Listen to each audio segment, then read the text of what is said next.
పెళ్లికి ముందు శారీరక బంధం క్యారెక్టర్కు కొలమానం కాదు. ఇద్దరు మేజర్ల ఇష్టపూర్వక బంధాన్ని ఏ చట్టం నిషేధించలేదు. రాజీ పడడం అంటే తప్పు చేశాను ఒప్పుకున్నట్టు కాదు. నిర్దోషిగా విముక్తి పొందిన ఉద్యోగాన్ని నిరాకరించడం ఏకపక్షమే. తక్షణమే ఆ అభ్యర్థికి పోలీస్ కానిస్టేబుల్ ఉద్యోగం ఇవ్వండి. తెలంగాణ యువకుడి కేసులో పోలీస్ బోర్డుకు సుప్రీంకోర్టు ఆదేశమట.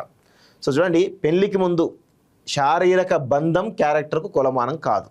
సో 100% సుప్రీంకోర్టు చెప్పింది కరెక్ట్.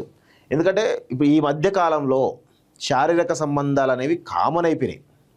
సో నిజంగా అవ్వద్దు అంటే వీటిపై చట్టాలు తీసుకురావాలి. వీళ్ళు ఎట్లాగో కఠినమైన చట్టాలు తీసుకురావాలి. ఇప్పుడు ఓయో రూమ్లు అని చెప్పేసి ఓపెన్గా ప్రభుత్వమే పర్మిషన్ ఇచ్చిన తర్వాత ఏముంటుంది, కపుల్ ఫ్రెండ్లీ అని ఉంటుంది. అయిపోయాయి. కపుల్స్ ఆర్ అలౌడ్ అంటారు, 18+ ఎబో అంటారు, ఖతం అయిపోయాయి. అంటే ప్రభుత్వమే ఓయో వాటికి పర్మిషన్ ఇచ్చి మళ్ళీ ఓయోల మీదనే ఈరోజు నిన్న పోలీసులు దాడులు చేస్తూ ఉన్నారు. చూడండి, అంటే కఠినమైన నిబంధనలు తీసుకురావాల్సింది ఎవరు? ప్రభుత్వమే ఈరోజు దారి తప్పుతూ ఉంటే ఇక ప్రజలు ఎట్లా ప్రభుత్వం దారితుందో ప్రజలు కూడా దారి తప్పుతారు. సో అందుకే ఇప్పుడు ఆర్థికపరమైనటువంటి నిలకడ లేకపోవడం వల్ల, ఆర్థిక క్రమశిక్షణ లేకపోవడం వల్ల ఈరోజు దేశం అధోగతి పాలవుతుంది. దేశం ఈరోజు ఒక సంక్షోభం దిశగా పోతోంది. ఇంకా భవిష్యత్తులో ఇది ఎంతవరకు దారిస్తే కూడా చెప్పలేని పరిస్థితి ఉన్నది. ఎందుకంటే అంత దారుణమైన పరిస్థితి కనబడుతూ ఉంది. సో పెళ్లికి ముందు ఇద్దరు మేజర్లు ఇష్టపూర్వకంగా శారీరక సంబంధం పెట్టుకోవడం వారి క్యారెక్టర్కు కొలమానం కాదని సర్వోన్నత న్యాయస్థానం తేల్చెప్పింది. సమకాలీన సమాజంలో మారుతున్న సామాజిక వాస్తవాలను నియామక బోర్డులు గుర్తించాలని హితబోధ చేసింది. ప్రతి ప్రేమ కథ పెళ్లితో ముగియాలని లేదు కదా. చూడండి, సుప్రీంకోర్టు కూడా ఎట్లా ఆలోచిస్తుంది అనడానికి నిదర్శనం ఇది.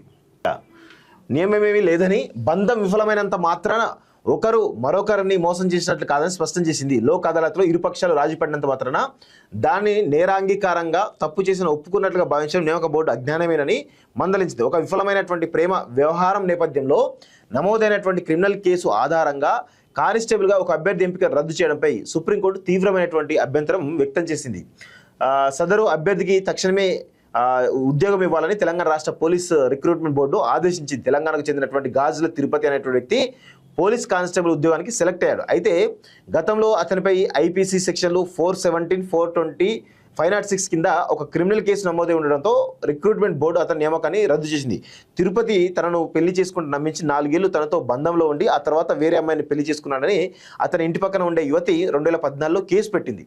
ఈ కేసు సంబంధించి 2015లో ఇద్దరి మధ్య లోక్ అదాలత్లో రాజీ కుదిరింది. ఉద్యోగానికి దరఖాస్తు చేసినప్పుడే తనపై ఉన్న ఈ కేసు వివరాలన్నీ తిరుపతి అప్లికేషన్ ఫామ్లో విద్యార్థిగా రాశాడు.